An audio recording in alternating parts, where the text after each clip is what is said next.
FBI failed to fully investigate Hillary Clinton's use of a private email server, also failed to really look into thumb drives with potential national security risks on them, and emails from President Obama. It comes as no surprise, unfortunately, and I think that's why you've seen the FBI open up investigations into the individual you mentioned and some others as well. Karoline. Hasn't the president just ordered the FBI to release the full Epstein files, just get it all out there? The president has said if the Department of Justice and the FBI want to move forward with releasing any further credible evidence, they should do so. As to why they have or have not or will, you should ask the FBI about that. Go ahead. More information, Karoline. It's up to the Attorney General. Does the president have any message for the countries that are planning to attend the two-state solution conference that's taking place later this month? I'm not quite sure he has a particular message for those countries. I think the president's message on this conflict we've seen in the Middle East taking place for far too long that has become quite brutal, especially in recent days. You've seen reports of more people dying. The president never likes to see that. He wants the killing to end, and he wants to negotiate a ceasefire in this region. He wants to see all of the hostages released from Gaza. That has been a top priority for this president. Within this 6 months, we have seen many of the hostages released, including the last living American hostage, Edan Alexander, which was a result of this administration's diplomatic efforts and approach to ending this conflict. And again, this is another conflict that the president inherited from the previous administration, who was so weak and incompetent, it led to so much chaos and death around the world, but this president is focused on solving it. Kelly, go ahead. Thank you. So at 6 months, the president is also experiencing some pushback from members of his own MAGA base, especially on the matter of the Jeffrey Epstein files. Is the president satisfied that his own supporters are not heeding his call to let it go and to move on? I know the president would reject that, Kelly. In fact, he cited over the weekend some polls showing that his approval rating with the Republican Party is actually at an all-time high.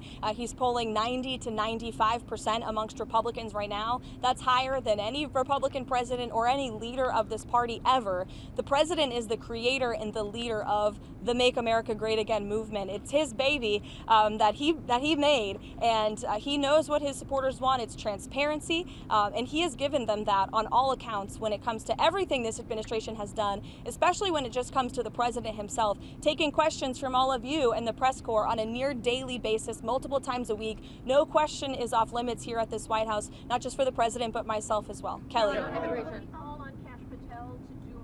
Again, as I just answered, the president has told the Attorney General and the FBI director to release any credible evidence that they find, and he also signaled to them over the weekend to move forward with unsealing the grand jury documents that were under seal by various judges across the country, and I believe the Attorney General has taken the proper legal action to do that. Kelly. You mentioned there also Israel seen stepping up some attacks in Gaza. Has the president expressed his frustration with Netanyahu, and how does this impact the ceasefire negotiations?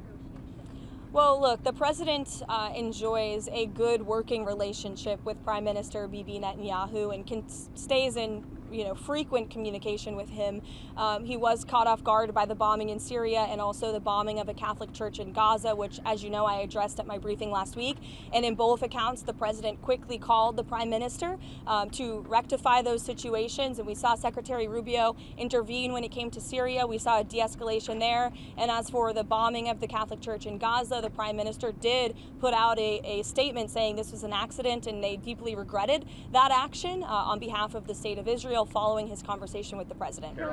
Jordan. Has the White House taken a position on Maria Salazar's work visa bill, and ideally, what does the president want to see with a work program for aliens? Again, I know you asked me about that last week, and I regret to inform you my answer remains the same. I don't think that's the focus of the White House right now in terms of legislative priorities, but certainly I promise you we'll get a readout on the bill. But as I reiterated to you before, the president does not support amnesty for illegal alien criminals, and I think the tragic circumstance that took place in New York City this past weekend underscores the priority of this president to secure our homeland and to deport illegal alien criminals and public safety threats from our country and our community. That's this president's priority right now. That in the last several months, Americans have become more hesitant about President Trump's different ways that he's been conducting immigration. They think that it's going too far.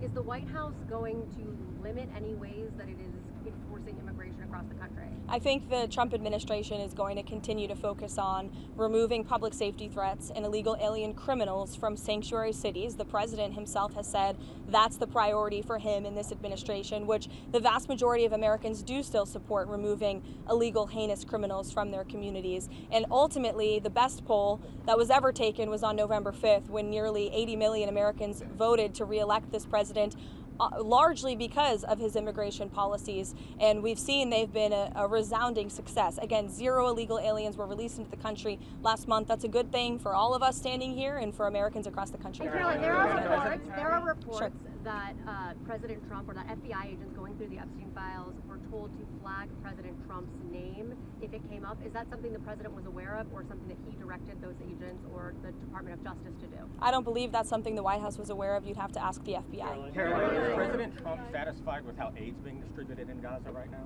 Look, the president is the reason that aid is even being distributed in Gaza at all. He wants to see this done in a peaceful manner where more lives are not being lost.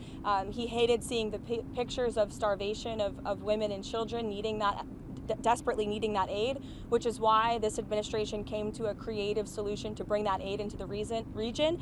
And we want to make sure that aid is delivered to people in need, but certainly does not end up in the hands of terrorists. I think both things can be done at the same time. Look, it's a very difficult and complicated situation, again, that the president inherited because of the weakness of the last administration. And I think he should be applauded, and the administration should be applauded for coming up with a creative solution to get aid into the region. The president wants to see peace, and he's been pretty clear about that, and our national security team continues to work on this every single day, but of course it's a very complicated situation. The president over the weekend, Commerce Secretary had some pretty tough words for the Fed. It's good to see you. Hi, Mark. You're sneaking in back there. I know, I wish I was taller. The Commerce Secretary over the weekend had some pretty tough words for the Federal Reserve Chairman. The White House has kind of sent some mixed messages whether or not his job is safe or not. Will Powell be allowed to finish his term as Federal Reserve Chairman or not? Look, Mark, the president talked about this and answered these questions for you pretty extensively in the Oval Office. He has no plans to fire the Fed chair, but he has been very transparent in expressing his displeasure with Jerome Powell's management of the Fed and also his policies. And the president is right, by the way. He's been saying this for a while, but finally, economists and experts are agreeing with him that Jerome Powell should cut interest rates. If you look at our country, by every economic metric right now, it is booming. Look at the trillions of dollars the president has brought in foreign investments. Look at inflation, like I said, continues to go down. He's basically defeated it in just 6 months. If you look at the massive deregulatory campaign this administration has lost, look at the cost of goods. The cost of oil is down 20%. We've added 700,000 jobs to the economy in just 6 months. The manufacturing sector is ticking up again. By all accounts, this is a good economy. In fact, the Wall Street Journal, wherever you are, did in fact give credit for that today. They said that the economy has its swagger back, which is one way to put it. But I think that it's true. And I think that the Fed chair needs to lower interest rates. The president is right about that. And finally, people are catching up to the president on that. Brian, go ahead. Has the president shared any additional thoughts on privatizing the TSA? Privatizing the TSA. I haven't heard him talk about that, but perhaps it would be a good idea. I think we can all agree there's a little bit of bureaucracy when you move through an airport, but I'll get with the president, or perhaps you can ask him yourself next time, Brian. Caroline, go ahead. The Congressional Budget Office released updated estimates today about the Big Beautiful Bill now that it's law. They estimate that the deficit will grow by $3.4 trillion by 2034, and that 10 million people will lose health coverage by 2034. I know you guys are critical of the CBO. More broadly speaking, is there any concern from the administration that this bill, now that it's law, will increase the deficit in any way or remove anyone from health insurance that they have from legal citizens? No, look, this bill was a great bill for the American people. It was the largest tax cut for middle and working class families in our nation's history. And the president wants to see this country get our fiscal house in order. That's why this was a fiscally responsible bill, one of the most fiscally conservative pieces of legislation for its size that has ever crossed through Capitol Hill. And the president wants to cut our deficit. That's why he's effectively using tariffs to bring more revenue into the United States to ultimately pay down our debt that has been created by presidents on both sides of the aisles for many, many decades. Caroline. There are 11 days until that August 1st trade tariffs deadline. What can we expect between now and August 1st in terms of potential announcements of trade deals with any countries? Look, I can tell you the trade team and the president himself continue to be very engaged with countries around the world when it comes to our trade agreements. You have the president of the Philippines who will be visiting the White House tomorrow. Perhaps this will be a topic of discussion. You will all see for yourselves in the Oval Office, as you always do. But the August 1st deadline is just really the start date for when the United States of America will begin collecting this revenue from all of the countries around the world who the president has sent these letters to. You could see some more letters before August 1st, John. You could have some more trade announcements as well. I can tell you the President, Secretary of Treasury, Secretary of Commerce, Ambassador Greer all continue to be in constant communication with our trading partners. Yes, sure. Thank you. How did you see the tariff negotiations with South Korea being fundamentally different with those with Japan? I can check in on the status of the South Korean trade talks for you. Special envoy visiting Lebanon regarding disarming Hezbollah. Does President Trump still believe diplomacy? Who is visiting? Tom Barak. Okay.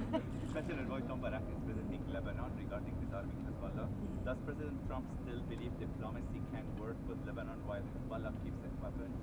Look, I think the president wants to see diplomacy work with Lebanon and all of the partners in the Middle East. You know, the president has been very clear when it comes to his priorities for Iran. He obliterated their nuclear capability, and I understand that the administration continues to be open to talks with Iran if we deem them necessary. As for Tom Barak's trip, I know the president supports him and he's doing a great job in Syria. Caroline.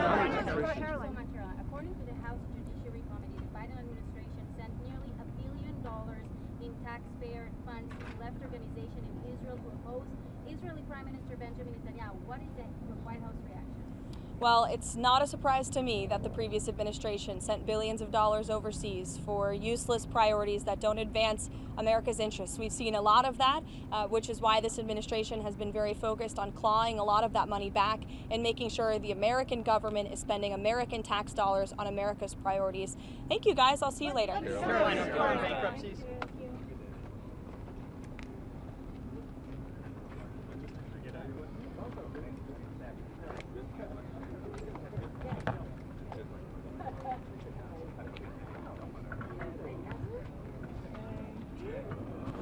ليك عكستيني لانه طارق اسمع براسي بس سالتني السؤال نسيت انه تنبر او glad you saved منيح سؤالي This is yours. Okay, thank So you. much.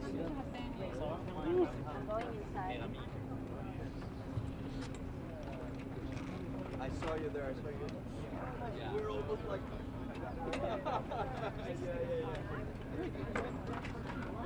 she saw you.